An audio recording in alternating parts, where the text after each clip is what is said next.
Hi, Loren. Thank you so much for being on the Positively Joy podcast with us today. Hi, thank you so much for having me. Absolutely. We have a bit in common, and we were introduced by a good friend and a former guest on this show, Dana Williams, who said, "You've got to meet this woman. You guys are going to connect, and she's doing what you're doing." And she was absolutely right. And I trust her. I mean, Dana's great. So when I reached out to you and looked you up, I'm like, yeah, Laura needs to be on the show. So yeah, thank you so much. And we will talk about your book and your blog. You've got a lot of really great resources for women who have had like a transition, a divorce, or even I would say even a separation in life. But first, I would love for my listeners to know a little bit about you and your story and the lessons that you have learned along the way, because this is not an anti-marriage show. I say that all the time, but we do like to understand some of the things that that you've learned, because divorces can be really tough and they can be trying. So tell us about yourself and how you got to where you are today. Yeah, thank you. So I guess the shorter version is I grew up very, I would say good. I was a Christian. I had pretty strong morals. I always felt there was a difference between right and wrong. I knew what that was. And I think I achieved a lot when I was younger. And so I just had this mindset for most of my life that if you're good and you do good things happen to you. And so for me, I think living a life for so long that was, okay, I'm doing good things and good things are happening to me. I didn't really see a lot of negativity or trauma when I was younger. And so things like that to me, I don't want to say I grew up in a bubble, but I feel like I felt like things happened to other people. They didn't happen to me. And so, as I got older and went to college, and then after college, I moved to DC and I lived alone when I lived in DC. And I love that. I'm an only child. I'm very independent. I didn't date a lot when I was younger. I had a lot of guy friends and I did go on dates, but I was very, I don't want to say particular, but I didn't want to date around or have I had a very different experience than what I think many would have.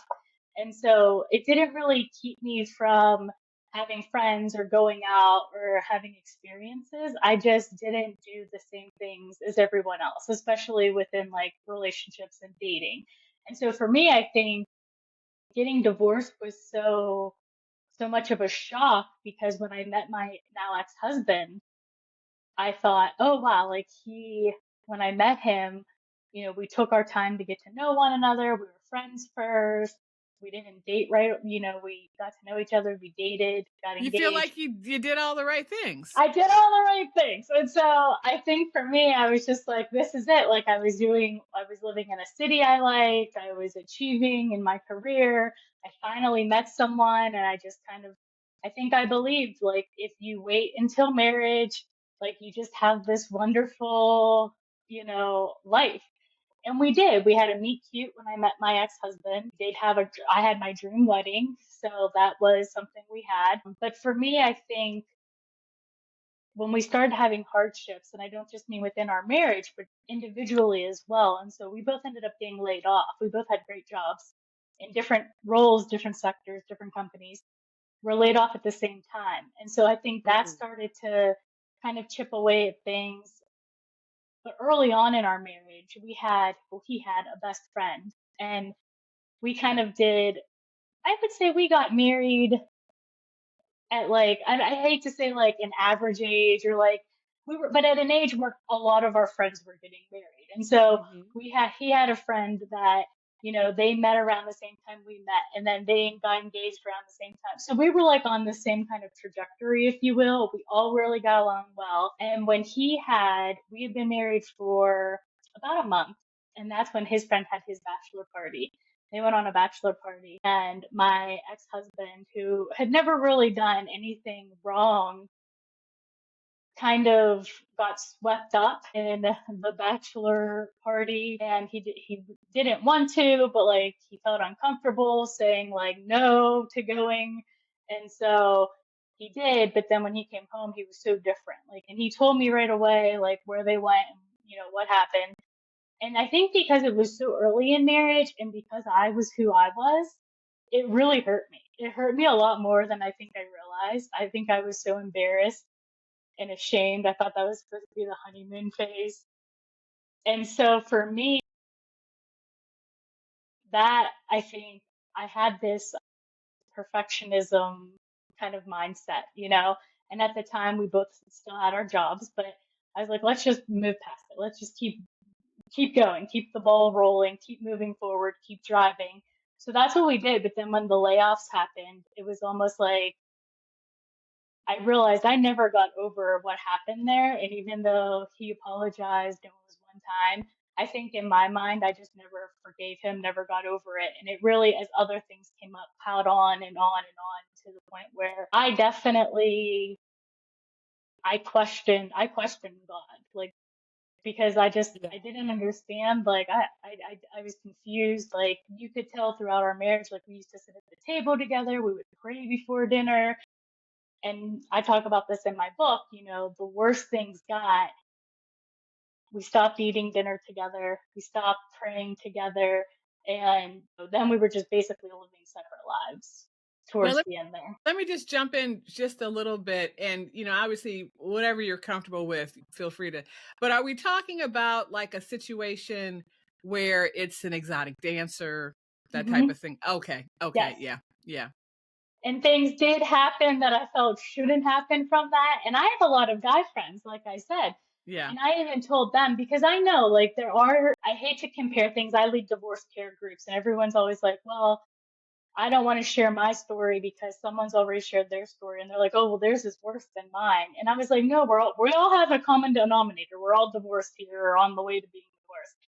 I think for me, I did feel like, oh, it's boys being boys. It's not a big deal. And it was a big deal for him too, to be fair. Like, it wasn't like he felt that way, but I think his friends and as time went on, but my guy friends, even said like, well, he knows who you are. And like, that's something that would definitely hurt you. Like, you're not someone who would even like flirt with another guy, let alone have actions or physical kind of Yeah. I mean, instances. it's certainly, it would feel like an act of betrayal. And because of his change when he came home, I mean, he had to know that.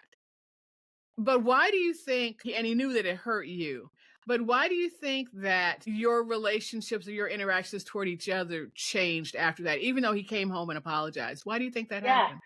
I think for me, I think I had a righteousness complexity. Mm, And I think I felt like, well, I would never do that. Or how could, like, I didn't deserve this. And so I was very selfish in that respect. And so instead of saying, you know, at least you told me, you obviously have said, like, this also hurt you. But in my immediate reaction was, no, this isn't about you. Like, I was like, this is about me, which was selfish. And it wasn't, it was about both of us.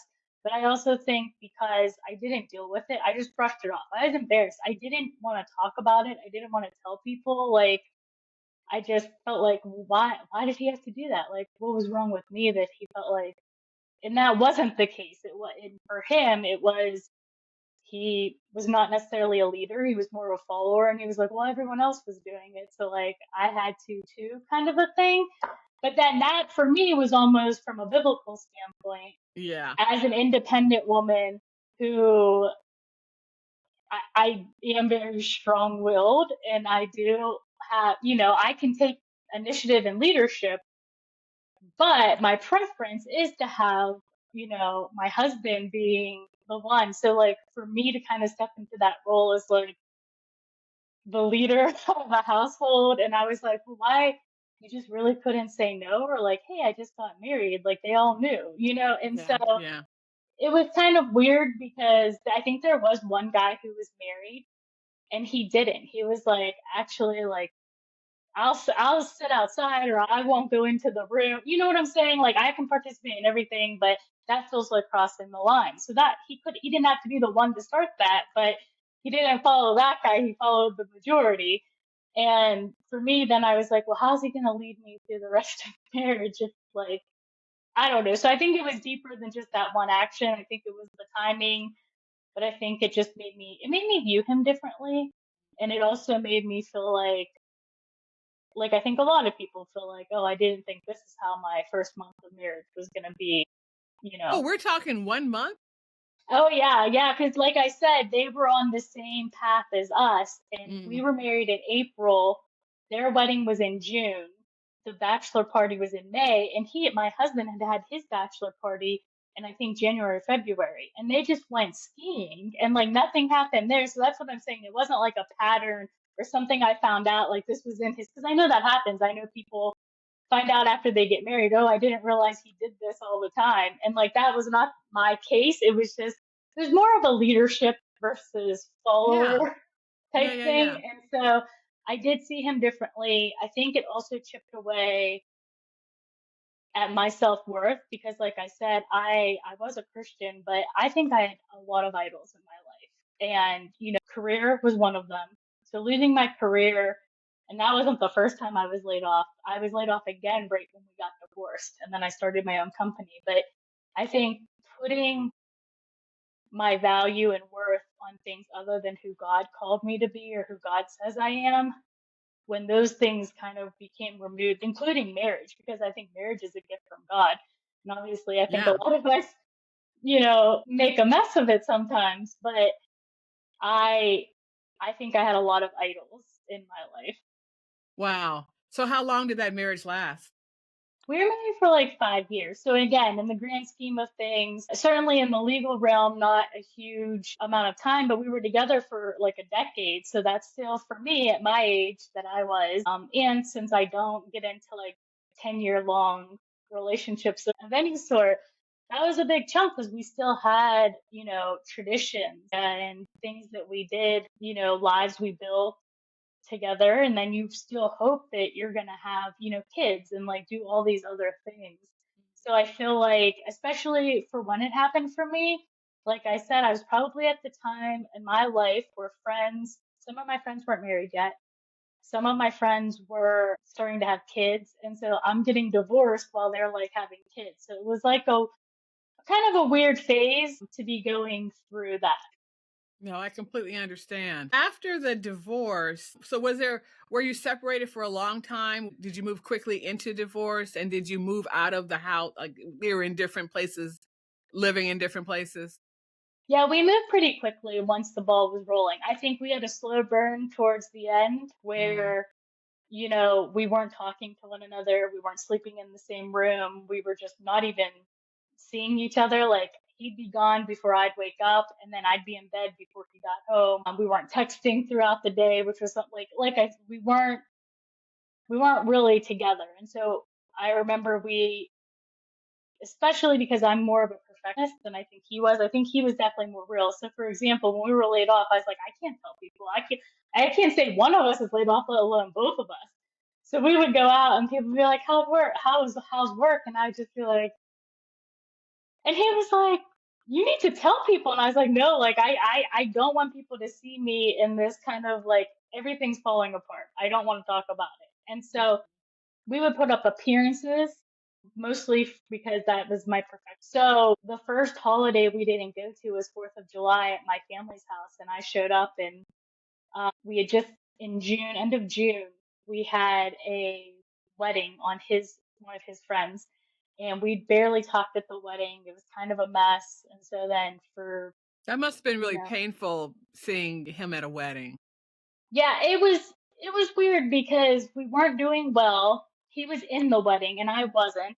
That Yeah. wasn't the first it wasn't the first time that we like I had friends got married, and but the difference was at all those other weddings, whether it was his friends or mine, we were still like a unit, and our friends and their friends, like we were all like, oh well, we see she's by herself because you're in the wedding, so we'll take her at. And it was not like that there. So you could tell that it was definitely fragmented, but I kind of remember his mom had passed away before I met him. So his dad was remarried, and they were older than we were, but they were on the dance floor dancing, and I just remember looking at them and I was like, wow, they like really love each other. And they had to really go through a lot. The kids did not make it easy on her.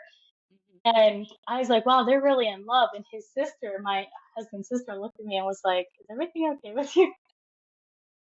It just hit me. I was like, they're really in love, and I don't, we are not right now. And so that moved the ball. Like, I remember being like, what are we doing? But this is awkward because we didn't actually, like, we had a conversation, and I was like, what are we doing? Like, we haven't talked. We don't see each other. We're not even doing the appearances anymore. We didn't do our first holiday together. The wedding was a mess. Like, what are we doing?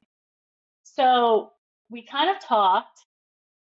I like cried a lot, but we didn't say like, I'm gonna move out, you're gonna move out, we're gonna get divorced. Like it wasn't like that.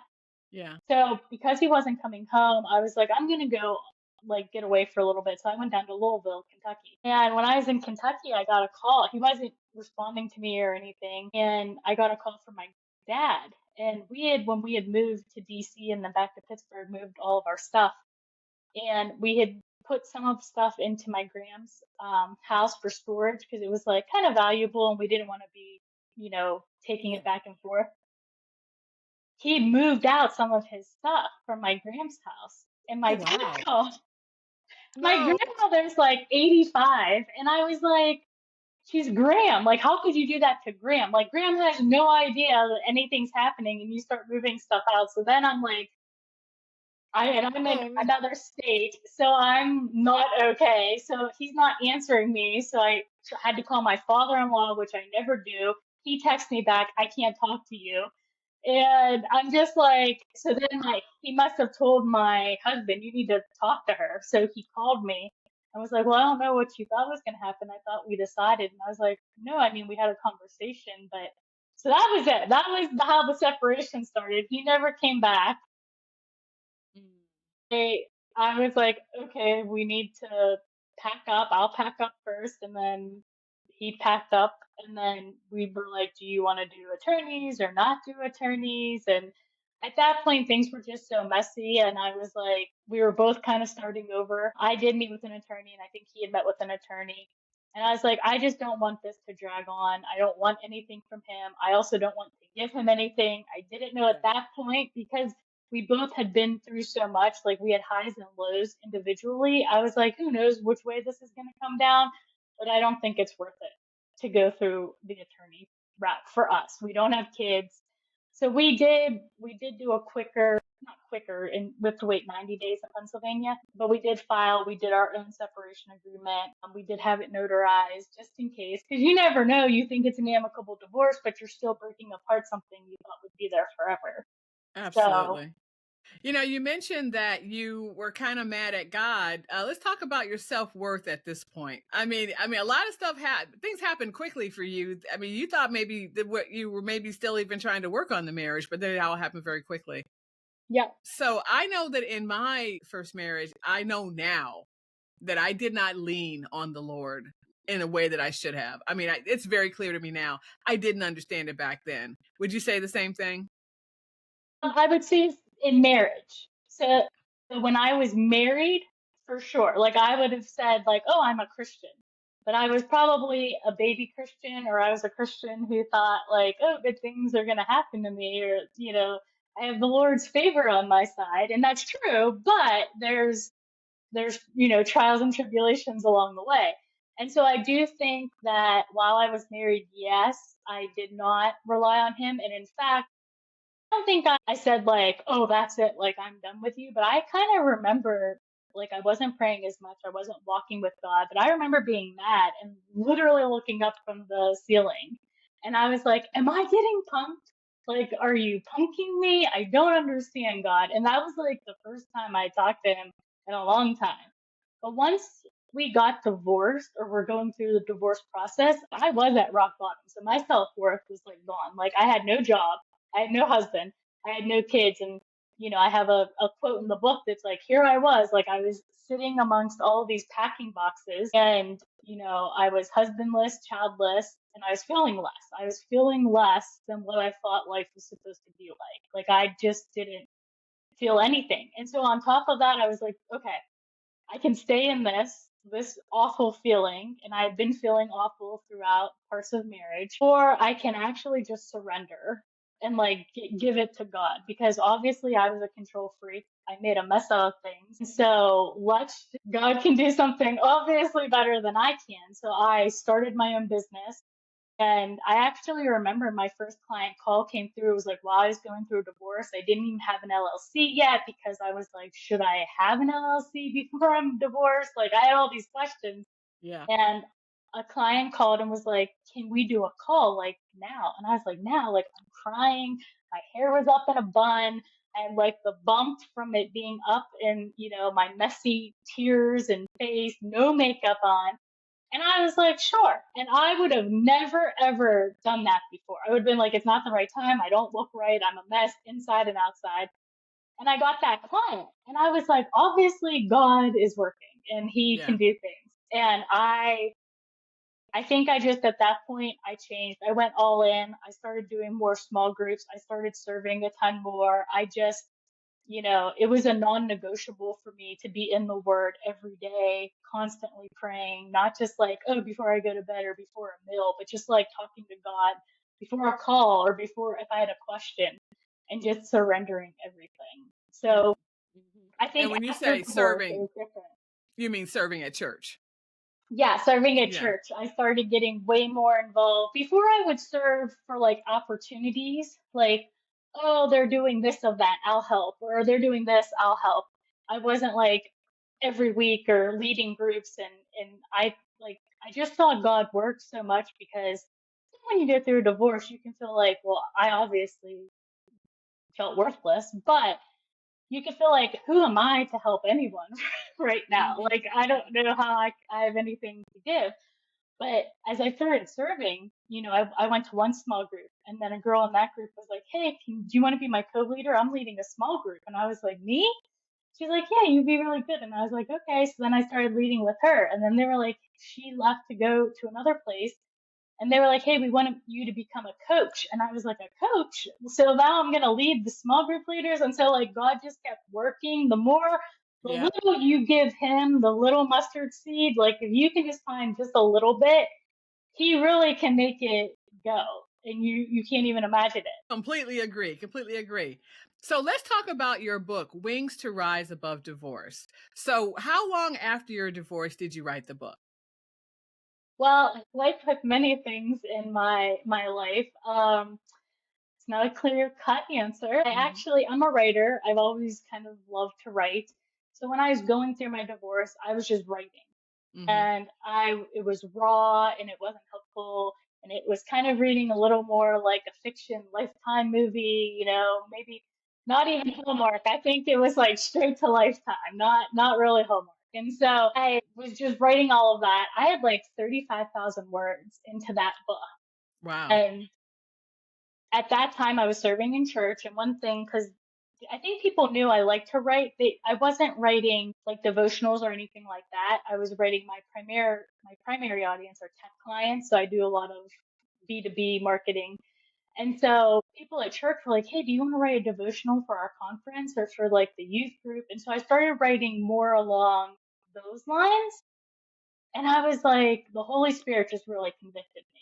And he was like, the fiction book is great, and a lot of people like to read fiction, and it can be a great escape when you're going through a divorce. But he was like, maybe use this gift to help people. Like, maybe write a devotional that, you read devotionals every day. Maybe that will help. And so I stopped writing the like 30,000 fiction book, changed course drastically. And at that point, I was divorced when I switched course. I can't remember. I was probably like a year or two after divorce. And so I did sit on it for a while, obviously, because I was writing the fiction book while I was going through a divorce. And then my business started to pick up. So I focused more on that and I didn't write anything. And then I was like dabbling here and there. But then once the Holy Spirit was like, let's really do this nonfiction, devotional book, help people who are going through a divorce. Um, it did probably take me, because I had some chapters, but it took me a couple of months to write that book because I started over. Yeah, I understand. It's so interesting how, and this is kind of what happened to me too. Although I have not written a devotional about my divorce yet. Yeah, you may or may not know that I've pivoted, I would say within the last 6 months, to actually really talk about divorce, because the Lord's like, okay, you need to talk about it. You need to talk about it, right? Because this podcast has been going on for 4 years and we've talked about joy, which is what he Yes, told me to do. But now yes, it's like, you need to tell this story. But what I'll say is my devotional, which is about talking to him and finding joy everywhere in all circumstances, also came because I came back from a conference and just felt really just energized, and then just started writing, and that turned into the book. So I hear you. A lot of times we do, like, we, even not necessarily with intention, we sit down to write in his honor, not knowing what that's going to become. And like you, I'm a writer as well, but I had never written anything in his honor and glory. And I decided I need this. This needs to happen. Like, how can I be this age at this age, and I've never used communication skills for him, except like, at church where I was a lector or something like that. Like, how could that be? How could I have lived right. this many years on this earth and never use the skills that he gave me in his honor and glory? So I hear what you're saying. Yeah. So tell us a little bit about the book. Yeah, so it's written in three kind of distinct parts. Each has around 5 chapters or so. The first part are based around lies that maybe you believe. So things that the enemy has put into your mind about you, relationships, just the way things are supposed to be. So for me, that's kind of like how I thought you were supposed to live this fairy tale of a life because you did well. And then the second part of the book is based on the truth. So you have these lies, but then does the word tell you? What does God say? Like, who are you according to the word? And the final section is kind of how your life transforms and what happens once you actually start following God. So not just kind of, oh yeah, like I believe in God, but you're actually walking the life that he has for you in all circumstances. And so, yes, that is having joy through trials or, things even despite your circumstances. And so, how does your life change? Kind of it opens up kind of an almost a new chapter because you're going through a divorce. And it is interesting because my personal story is I am divorced and I did get divorced. And so I wrote the book initially thinking, okay, this is for people who are divorced. But then the Lord just really kept showing me people who were stuck in that separation phase. And you're right, for me, it moved very fast. But now that I even lead divorce care groups and I've met people even while I was writing my book, and people just stay trapped in that separation phase. Like they don't know where to go. They don't work to make it better. They don't give it to the Lord. And so I really did switch the book a little bit in language so that it could be for, yes, if you're healing from divorce, going through a long divorce, stuck in separation, or just in a marriage that you find, a hard time communicating with. I've had different Christian counselors say this is helpful for all of those groups. Wonderful. So, since we have two divorce care leaders, because I also am a divorce care leader, let's just take a moment to talk about that. I always like to tell people, it's not at every church. It's Mhm. in some, and it's not even in every community. But since I've been leading it, I find it to be so helpful, and I would encourage people to look in their area, if even if not in their church, to see if that's right for them. Yeah, I definitely agree. My church had it while I was going through divorce, but I didn't know it. It wasn't listed on like the main like small group areas. And Mhm. after I got divorced, I changed my profile on the church. And as soon as it said divorce, I got like an email. I think they triggered the email once they find someone or they know you're divorced, they send you that email to help care for you. But at that point, I was already divorced. I had already done some other small groups. And so I never did it. And then when I changed churches, they had divorce care. And I was like, I really felt God was like, you're writing a book about this. You should sit in on a course, see what it's like. And so I went through it after I was divorced and I was healed. But I just saw, I was like, this is a great curriculum. And I told them I would love to help lead the group. And I've been doing that now for about like 3 years or so. And I do think it's so helpful just the topics that they have. But also I think to be around other people who, because we actually have a lot of people who come through and they're like, it's nice because all divorce is different, all marriage is different, but I think it's nice for people to talk and they're like, oh, these people kind of understand a little bit of what I'm talking about. No, I agree. I agree. So today, our courses are on Sunday afternoons. So I literally just came from it, and it was the conflict chapter, which is a Okay. very powerful one. Yes, yes. So yeah. So if there's people out there listening, either separation or going through divorce, or even after divorce, I encourage you to, if it's not at your church, just go to divorcecare.com. It's either .com or .org. I'm not really sure at this moment, but I will put it in the show notes and see if there's one even in your community. And if it's not in your church, ask why not start it here. It's funny because one reason why I pivoted on the podcast, other than the Lord told me to do so, and I'm obedient, but I know divorce can, even in 2025, divorce can be tricky in Christian circles. And so I originally said, because I wanted to start talking about this because I was doing the podcast and I wanted to do more. So I go to the small group leader and I said, listen, I really want to, because you know what they say, if there's not a small group for you, start one, right? So I Yeah. said, I would really like to start a small group for women who are going through separation and divorce. But I wanted to make sure that's okay with you here, right? So then the small group leader says, well, let me just check with the grief counselor. And of course, I'm thinking that means, yeah, no, that's a no. But what I didn't know, and this just shows you, number one, a lot of confirmation, both for me, but also for this church, that the grief counselor indeed was thinking about having a divorce care group and then asked me, do you want to lead this with another person? And I said, wow, okay, Lord, this is, I know you want me to do this now. So yeah, yeah, yeah. So I just want to mention that to people who may not have heard about it. I never knew about it, had no idea. Didn't go through it when I was going to divorce, and I went to church. I just had Yeah. never even heard about it. Same. Same. And ours wasn't, I think now, the church I'm at now, we do have it up with all the small groups. Mm-hmm.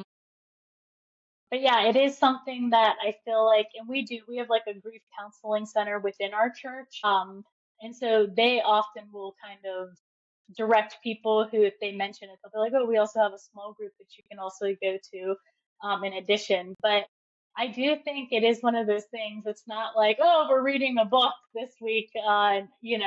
This new devotional came out from like a Christian pastor, and that's the small group. I feel like if you know people who do divorce care, you know about divorce care, but I feel like it's not the one that's like usually like splashed up on the screen. It's like Fight Club. I mean, I even asked about it. I'm like, why can't we? I said, can we have someone talk about it from the stage? We did have our pastor did talk about it, and they Yeah. will do a push. But I've also found, I don't know if this has been your case, it's also a hard group to lead. Like I was friends at my other church with a small group, the small group director there, and she was like, we had someone leading it, and then the reason why we weren't showing it is because she stepped back from doing it. And so it was hard to find someone else to step in. And like at that point, I was being called to another church. And so I was like, but it is, I think it's hard because just because you're divorced, God doesn't call everyone who's divorced to like lead that is your mission. Yeah. But I think it can also be hard because, you know, if you weren't fully healed, I think it could even be harder. At least for me. Like I don't know if I could lead the group while going through a divorce or working through those emotions because it's a lot of hard topics and I feel like, Yeah. there's a lot that could, if you're not fully healed, that could come up from watching some of that. I agree. I agree. But of course, there is like kind of an online version of it. So you can watch the videos online and everything. But I want to encourage people to at least check it out. Loren, this has been really great. I've loved talking to you. We will put how people can reach you in the show notes and where to find your book. But just tell us really quickly, where are your socials? Yeah, my socials are on Instagram. It's Cribbsle, Cribbsle. That's my last name. And then Ellie for Lauren Elizabeth. And I'm also on LinkedIn since I do work in tech. It's Loren Cribbs. And then my website is lorencribbs.com. Great, great. Again, we will put all that in the show notes, and I just once the way was made for me to move into this direction, there's just so I mean, we know what the statistics say anyway. So we know 50% ish. Some years it's less, some years it's more. But I really appreciate the women in particular, and there are men who are doing this work as well. But I appreciate the women who are speaking to women and who are telling their stories and to help women find that healing and that redemption after divorce because as you know, and we talked about it in your case, I mean, your self-esteem can just really take a dip and you're not understanding, like, Lord, why is all this happening? And so there's folks like us out there who can perhaps share a little bit of the wisdom that God has given us and tell people where to find some of that healing, and certainly your book can do that. So again, thanks so much for being on the show. Thank you so much for having me.